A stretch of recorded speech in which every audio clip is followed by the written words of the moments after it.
They say every man has a breaking point.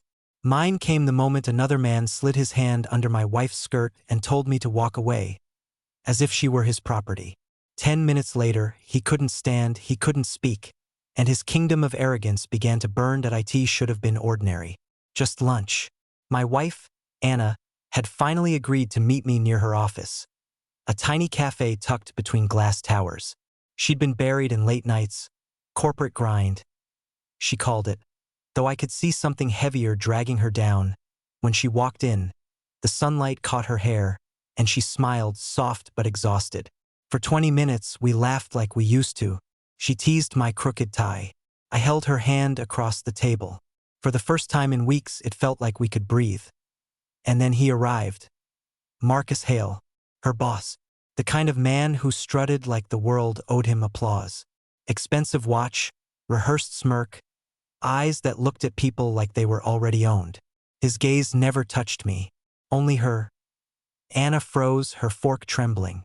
I leaned in. What's wrong? She shook her head. Nothing. Just eat. But I knew. I could feel the dread radiating off her. Marcus didn't ask. He sat, pulled up a chair like he belonged there. Ethan, he said, dragging out my name like it was disposable. Anna tried to stop him, but then his hand landed on her shoulder, slid down her side, and under her skirt. He looked straight at me, smiling. Leave. She's mine now. Or face me man to man. The cafe noise vanished. Only her sharp gasp, and my own heartbeat thundering in my ears. Something inside me snapped. I rose slowly. The scrape of my chair echoed like a warning. Anna's eyes widened, not in fear of him, but in fear of me. This wasn't just a man crossing a line. This was a predator daring me to stay silent. Marcus smirked wider. Relax, sweetheart, he said to Anna. Your husband knows how this works. Men like him always step aside when real men show up. The cafe went still. Phones half raised. People waiting for the drama to spill. I leaned forward. My voice low, steady. Take your hand off her. Now. He chuckled. Or what? You'll sue me? Write a letter. He loosened his tie, eyes flashing. No, Ethan. If you want to prove yourself, step outside. I should have walked away, but he'd already taken it too far. I nodded once. Outside. Anna grabbed my arm. Please don't. I kissed her hand gently. I have to. The street outside was colder than I expected. A crowd pressed against the cafe windows, cameras up. Marcus rolled his shoulders theatrically, like this was a stage performance. Last chance, he sneered. Leave her, or I'll take her in front of you. That was it. The match to the fuse. He lunged first. Arrogance makes men sloppy. I sidestepped, drove my fist into his ribs. A crack rang out sharp and clean. His grin twisted into shock. Still want to play alpha? I growled. He swung again, slower. I caught his arm, twisted hard until his shoulder popped. His scream ripped through the air. Gasps from the crowd. 10 minutes. That's all it took. 10 minutes of fists, locks, and rage. By the end, Marcus Hale, Mr. Untouchable, was broken on the pavement. He couldn't stand, couldn't walk, could barely whisper through bloodied lips. I stood over him, chest heaving. Touch her again, I said coldly, and you'll lose more than bones. Then I walked back inside.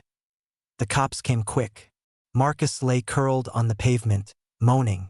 Witnesses lined up. Phones replayed footage. The hostess pointed, trembling. He groped her. Everyone saw it. Anna's voice cracked as she told the officers. He touched me. Pushed him away. He wouldn't stop. The police checked the cafe cameras. It was all there. His hand. His smirk. His words. Leave. She's mine now. At the station. Detective Reyes closed the laptop with a snap. Looks pretty clear. You defended your wife. But be ready. Men like him push back. He was right. By nightfall, the videos went viral. #AlphaBroken. #StandWithAnna. And then the flood began. Emails, buried HR complaints, women who'd stayed silent for years suddenly stepping forward. Marcus wasn't just a bad boss. He was a predator. And now the world finally believed them. His lawyers swaggered into court in $1,000 suits, painting me as a violent husband. But the truth bled through every frame of footage, every testimony. The jury watched him on screen, hand sliding under Anna's skirt, his words echoing in the courtroom. "She's mine now." The silence was suffocating. One by one, women testified. Assistants, colleagues, stories of hands that lingered too long, meetings that turned into threats. Each voice drove another nail into his coffin. Marcus tried to play victim, but when the prosecution played the bystander recordings, his own voice dripping arrogance, the jury's eyes told the truth. 3 hours later, the verdict landed. Guilty. Harassment. Assault. His empire crumbled with a single word. Marcus's fall wasn't loud. It was slow, like watching a tower collapse brick by brick. His company fired him. Sponsors dropped him. Former allies denied ever knowing him. Civil suits bled him dry. By year's end, the man who once boasted about penthouses and power was renting a single-bedroom flat, hiding from cameras behind sunglasses. But his worst punishment wasn't financial. It was social. The predator who thought he owned the world became a ghost no one wanted to stand near. His roar shrank to silence. Anna healed. The tremor in her hands faded. She smiled again. Real smiles that lit up rooms. One night by the fire, she asked softly, "Do you regret it, breaking him that way?" I thought for a long moment. Then I shook my head. "I don't regret protecting you, and I don't regret ending his illusion of power. Men like him only learn when they're forced to feel powerless." She leaned against me. "Then you taught him. It wasn't his broken bones that mattered.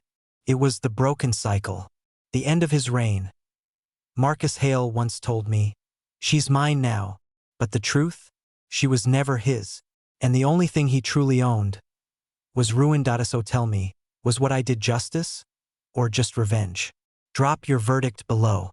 I read every single one. Stay sharp, stay unbroken, and remember, every predator eventually meets their reckoning.